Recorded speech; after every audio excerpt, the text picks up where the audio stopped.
Bismillahirrahmanirrahim. Assalamualaikum warahmatullahi wabarakatuh. Bagaimana kabarnya anak-anak solih dan solihah? Semoga dalam keadaan sehat semuanya ya.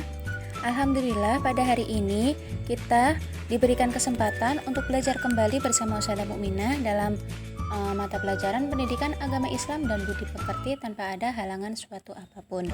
Ya, untuk mengawali kegiatan pada hari ini, mari kita bersama-sama ucap basmalah.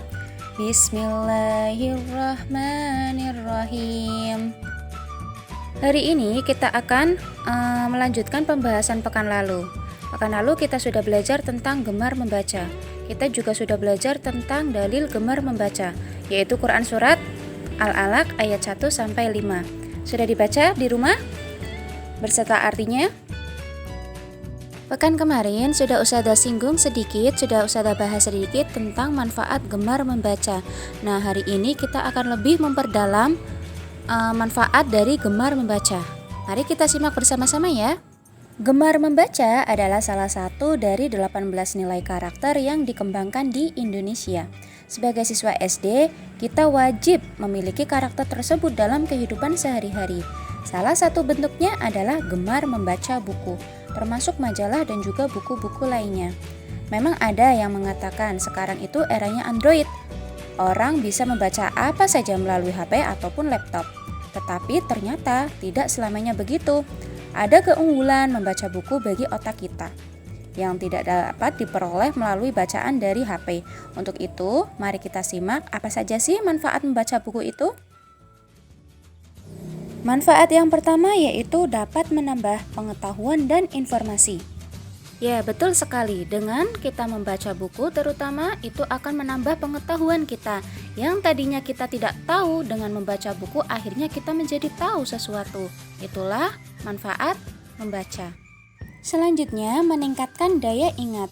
Mengapa membaca buku dapat meningkatkan daya ingat? Karena ketika kita sedang membaca, bagian otak yang mengatur penglihatan dan bahasa bekerja sama untuk menghasilkan sesuatu yang kita mengerti, sehingga lebih mudah untuk diingat. Jadi, membaca ternyata bukan hanya sekedar mengurai kata-kata saja ya.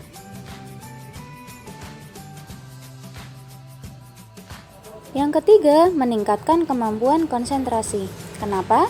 Karena materi di dalam buku bersifat urut dan juga terfokus. Pembahasannya dilakukan secara mendalam. Berbeda dengan membaca melalui HP. Membaca lewat HP cenderung membuyarkan konsentrasi. Karena ketika kita sedang membaca, di tengah-tengah pokok bahasan sering muncul judul lain yang disarankan untuk dibaca. Jadi konsentrasi menjadi buyar. Membaca buku tetap memiliki keunggulan.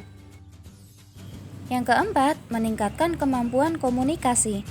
Memiliki kebiasaan membaca buku meningkatkan kemampuan komunikasi dalam otak.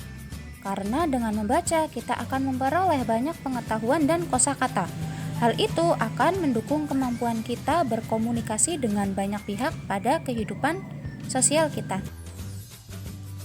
Itu sebagian manfaat yang dapat kita rasakan dengan memiliki kebiasaan membaca buku. Masih banyak lagi manfaat yang dapat kita rasakan apabila kita mau membiasakan membaca buku setiap hari. Tentu saja selain dapat membuat kita menjadi lebih pintar. Ayo kita segera mencari buku untuk kita baca. Nah, untuk kegiatan kalian di rumah, silahkan kalian pilih buku apa saja yang menurut kalian menarik untuk dibaca. Kemudian, tuliskan hikmah atau pelajaran yang dapat diambil dari buku yang sudah kalian baca. Oke? Sebagai contoh saja, Ustazah sudah membaca buku tentang kisah keteladanan Nabi Daud alaihi salam. Nah, di situ pelajaran yang dapat diambil yaitu yang pertama, kita harus taat dan patuh terhadap pimpinan atau ketua. Kemudian yang kedua, kita juga harus memiliki rasa percaya diri. Kemudian ada juga di dalamnya itu kita belajar tentang berserah diri kepada Allah dan juga gemar untuk selalu berpuasa. Nah, kalian bisa ambil buku-buku lain dan tuliskan hikmah atau pelajaran yang dapat diambil dari buku yang sudah kalian baca tersebut. Demikian pembelajaran kita pada hari ini. Mari kita bersama-sama akhiri dengan ucapan hamdalah. Alhamdulillahirabbil alamin. Saya akhiri, wassalamualaikum warahmatullahi wabarakatuh.